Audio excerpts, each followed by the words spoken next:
Sejarah diabetes di Indonesia. Awalnya penyakit kencing manis dikenalkan lewat manuskrip yang ditulis oleh George Ebers di Mesir sekitar tahun 1550 sebelum Masehi. Kemudian dikenal sebagai Papyrus Ebers. Dalam buku India Ayurveda, penyakit ini dikenal bersifat ganas dan berakhir dengan kematian penderita dalam waktu singkat. 2000 tahun yang lalu, Ariatheus sudah memberitakan adanya suatu penyakit yang ditandai dengan kencing yang banyak dan dianggapnya sebagai suatu penyakit yang penuh rahasia. Cendekiawan Cina dan India pada abad 3 sampai dengan 6 juga menemukan penyakit ini dan mengatakan bahwa urin pasien-pasien itu rasanya manis. Sejak tahun 1674, penyakit diabetes diubah namanya menjadi diabetes mellitus. Faktor penyebab diabetes. Diabetes merupakan penyakit yang sebagian besar dipengaruhi oleh hiperglikemia atau kadar gula darah tinggi yang dapat terjadi akibat adanya gangguan dalam tubuh. Menurut Kementerian Kesehatan Republik Indonesia tahun 2019, ada faktor penyebab diabetes mellitus yang bisa diubah dan tidak bisa diubah. Berikut faktor risiko yang bisa diubah. Yang pertama ada kegemukan atau berat badan dan lingkar perut. Yang kedua kurang aktivitas fisik. Yang ketiga dislipidemia. Yang keempat riwayat penyakit jantung. Yang kelima hipertensi atau tekanan darah tinggi. Dan yang terakhir, diet tidak seimbang atau tinggi gula, garam, lemak, dan rendah serat. Selanjutnya, faktor risiko yang tidak bisa diubah. Yang pertama, usia lebih dari 40 tahun. Yang kedua, mempunyai riwayat keluarga menderita DM atau diabetes mellitus. Yang ketiga, kehamilan dengan gula darah tinggi. Keempat, ibu dengan riwayat melahirkan bayi dengan berat badan lahir lebih dari 4 kg. Yang kelima, bayi yang memiliki berat badan lahir kurang dari 2, kg. Dampak penyakit diabetes. Dampak penyakit diabetes terbagi atas 4 bagian. Yang pertama, retinopati diabetik. Retinopati diabetik adalah salah satu bentuk komplikasi diabetes mellitus di mana kadar gula yang tinggi pada akhirnya mengakibatkan kerusakan pada pembuluh darah retina mata. Yang kedua, penyakit kardiovaskular. Penyakit ini adalah kadar gula yang tinggi bila dibiarkan tidak terkontrol dapat meningkatkan resiko penyakit jantung. Yang ketiga, nefropati diabetik. Nefropati diabetik adalah penyakit ginjal yang disebabkan oleh diabetes, baik tipe 1 maupun tipe 2. Yang keempat, neuropati diabetik.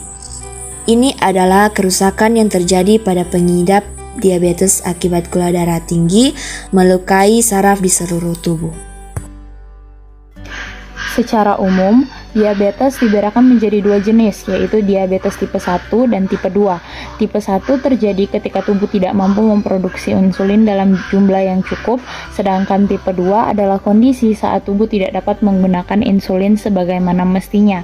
Apapun tipenya, diabetes dapat menyebabkan kadar gula darah menjadi tinggi, dan jika dibiarkan, dapat menimbulkan sejumlah komplikasi yang berbahaya.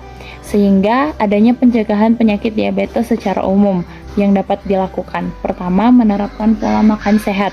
Menjalani pola makan sehat adalah salah satu kunci utama untuk terhindar dari diabetes. Disarankan untuk membatasi konsumsi makanan dan minuman tinggi gula, kalori, dan lemak, misalnya makanan olahan, kue, es krim, dan makanan cepat saji lainnya. Membatasi asupan gula hanya sebesar 50 gram atau setara dengan 4 sendok makan setiap harinya, dan sebagai gantinya memperbanyak konsumsi sayuran, buah, kacang, dan biji-bijian yang mengandung banyak serat dan karbohidrat kompleks. Kedua, menjalani olahraga secara rutin. Olahraga rutin dapat membantu tubuh menggunakan hormon insulin dengan lebih efektif, sehingga kadar gula dalam darah dapat lebih terkontrol. Dengan begitu, kita bisa terhindar dari penyakit diabetes. Sempatkan waktu untuk berolahraga minimal 30 menit sehari. Olahraga jenis apapun, asalkan dilakukan dengan rutin, bisa menjadi cara yang efektif. Ketiga, menjaga berat badan ideal. Berat badan ideal dapat ditentukan menggunakan kalkulator BMI. Jika nilai BMI tubuh tinggi hingga melebihi batas normal, maka bisa saja mengalami obesitas. Kondisi ini merupakan salah satu faktor yang dapat meningkatkan resiko terkena diabetes. Keempat, mengelola stres dengan baik. Stres yang tidak dikelola dengan baik dapat meningkatkan resiko diabetes. Hal ini karena saat mengalami stres, tubuh akan melepaskan hormon stres atau yang disebut dengan kortisol yang dapat meningkatkan kadar gula dalam darah. Tidak hanya itu, saat stres, tubuh juga akan cenderung lebih mudah lapar dan terdorong untuk makan lebih banyak. Kelima, melakukan pengecekan gula darah secara rutin. Untuk menilai kadar gula darah, perlu dilakukan pemeriksaan gula darah secara berkala ke dokter. Tes gula darah penting dilakukan untuk memonitor kadar gula darah dan mendeteksi dini penyakit diabetes. Di samping melakukan langkah-langkah di atas, juga perlu menghilangkan kebiasaan-kebiasaan tidak sehat lainnya seperti berhenti merokok, membatasi konsumsi minuman beralkohol atau bersoda, serta tidur yang cukup. Diabetes disebabkan oleh resistensi insulin, di mana situasi ini membuat hormon insulin tidak mampu digunakan secara optimal oleh sel-sel tubuh, sehingga adanya pencegahan penyakit diabetes secara operasional yang dapat dilakukan. Pertama, rutin berolahraga. Cara mencegah diabetes melalui rutin berolahraga dapat meningkatkan produksi insulin dan sensitivitas sel-sel tubuh terhadap insulin. Dengan begitu, kadar gula dalam darah akan terkontrol dengan baik, sehingga Anda bisa terhindar dari penyakit diabetes. Selain itu, olahraga juga membantu pembakaran kalori untuk menghasilkan energi, serta menyimpan kelebihan glukosa menjadi cadangan energi dalam bentuk protein otot sebagai cadangan, agar tidak menumpuk dalam darah. Kedua, menjaga berat badan tetap ideal. Obesitas merupakan salah satu penyebab utama dari diabetes. Hal ini karena obesitas mengganggu kerja metabolisme sehingga sel tubuh tidak mampu merespon insulin secara optimal. Perhatikan juga asupan karbohidrat dan gula yang masuk dalam tubuh untuk menghindari obesitas. Ketiga, menerapkan pola makan sehat. Cara mencegah diabetes sejak dini juga harus disertai dengan penerapan pola makan yang sehat.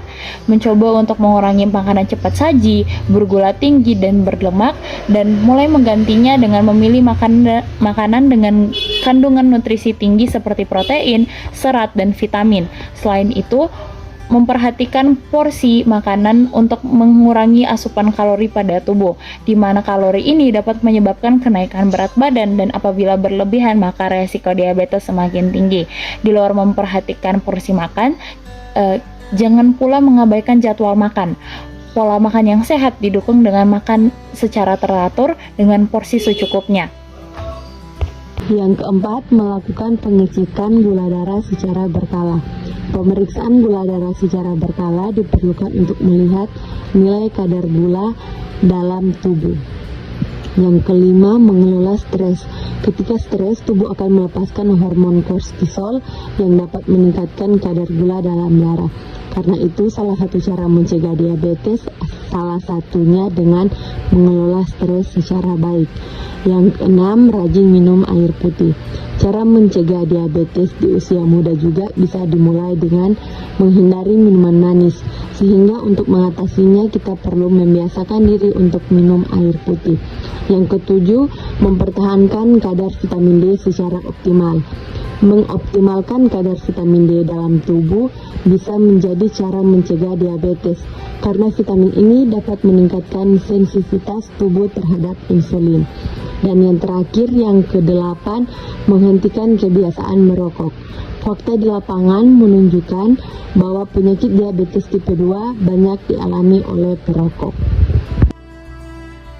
Kesimpulan, diabetes mellitus atau disebut diabetes saja merupakan penyakit gangguan metabolik menahun akibat pankreas tidak memproduksi cukup insulin atau tubuh tidak dapat menggunakan insulin yang diproduksi secara efektif, yang secara umum dibedakan menjadi dua jenis, yaitu diabetes tipe 1 dan diabetes tipe 2. Dengan mengetahui potensi risiko penyakit diabetes mellitus sedini mungkin, Anda dapat melakukan tindakan pencegahan lebih cepat, sehingga risiko penyakit pun dapat semakin diturunkan.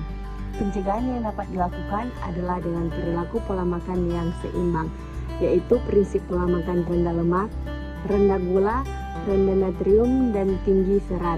Kemudian juga perilaku tetap menjaga aktivitas fisik dan berolahraga secara teratur dengan intensitas sedang. Dianjurkan berolahraga setiap sehari dalam 30 menit atau lebih selama setidaknya 5 hari seminggu.